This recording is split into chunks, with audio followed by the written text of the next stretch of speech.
Hey guys, today we're talking on the anatomy of the clavicle bone.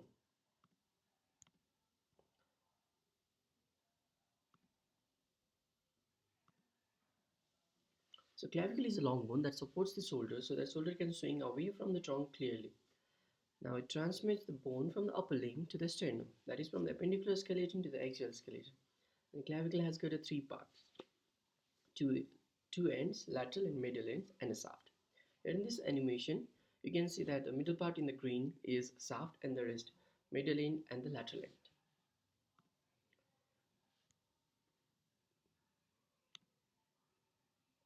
Shaft can further be divided into lateral 1/3 and medial 2/3. Lateral 1/3 of the shaft is flattened from above downward. It has got a two border, anterior and posterior border. Anterior border is concave and posterior is convex anteriorly. And it has got a two surface, superior surface, inferior surface. Superior surface is subcutaneous throughout, whereas the inferior surface has got an elevation known as conoid tubercle and a trapezoid rays. Here I'm showing in this animation the spikes over the inferior surface in the pink side is a conoid tubercle, and the one longitudinally in light green shade is a trapezoid rays, and we'll explain about it later in this video. And the medial two-third of the shaft is round and has got a four surface: anterior convex surface, posterior concave surface, and posterior it's smooth, whereas the superior and inferior surface. An inferior surface has a longitudinal groove known as a subclavian groove, and lateral end of the subclavian groove provides for the nutrient foramen.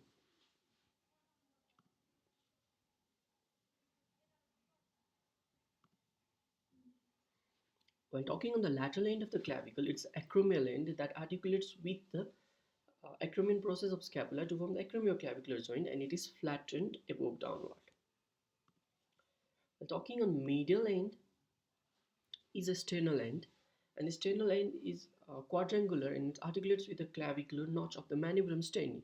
Also, its articulation extends downward to the first costal cartilage. Now, side determination: whenever a clavicle is given to you and you have to determine whether it's left or right, for that we can identify the lateral end by as it is flattened above downward and medial end is quadrangular, whereas a convex forward in the medial two-third and a concave forward in the lateral one-third of the scapula. And inferior surface has got a longitudinal groove which is a subclavian groove.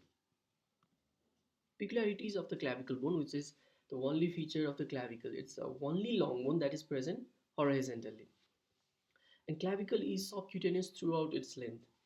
A clavicle is a bone that is the first to start for ossification, and only long bone that has a two primary center of ossification. A clavicle is generally don't have any medullary cavity, but it's not always true. The only long bone with a membranous ossification and occasionally pierced by the middle supraclavicular nerve. Sex determination for the clavicle. It's obvious that the female clavicle is short, light, smooth and thin and less curvature than the male one. And the lateral end of the clavicle is a little below the medial end in case of female, but in case of a male, the lateral end is at the level of medial end or above. Attachments in the clavicle. The medial and lateral end give attachment to the joint capsule, and the lateral one-third of the shaft give attachment to the anterior border, give attachment to origin of deltoid. I'll come back here. This red one is for the origin of deltoid, and the blue one, posterior end, give a insertion for the trapezoid muscle. Now the inferior surface of the lateral one-third, there is a conoid tubercle and trapezoid rays. In this animation you can see here, this pink one is a conoid tubercle and the light green one is a trapezoid rays that provide for the attachment of the conoid and trapezoid part of the coracoclavicular ligament.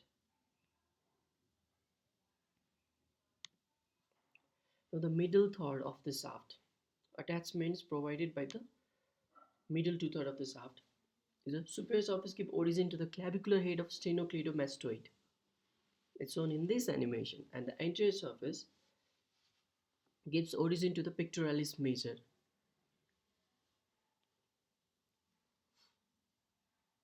You can see it here. Yes, this is the origin for the pectoralis major over the medial side of the clavicle. And the subclavian groove gives the attachment to the subclavius muscle. Here in the blue, In the inferior surface, the soft claving groove. This provides origin for the soft clavius muscle.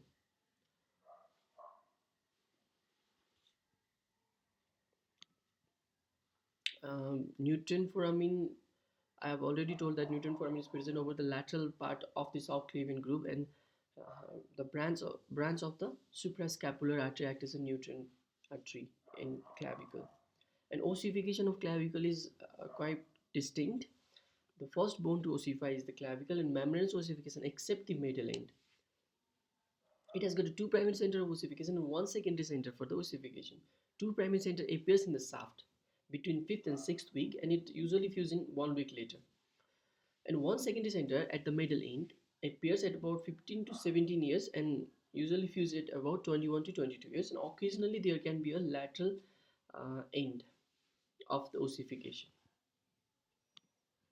Applied anatomy for clavicle is commonly fractured whenever the person falls in outstretched hand, and most common site of clavicle fracture is the lateral one-third and medial two-third junction. That is the junction of the concave portion to curvature of the clavicle.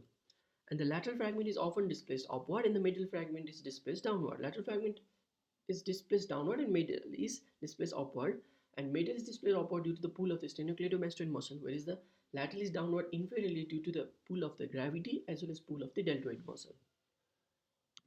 There is another clinical condition that the clavicle may be congenitally absent or imperfectly developed, which is known as cleidocranial dysostosis. And in that case, the shoulder bilaterally droops and can be approximated anteriorly, as shown in this picture. And I guess this was hopeful, and thank you.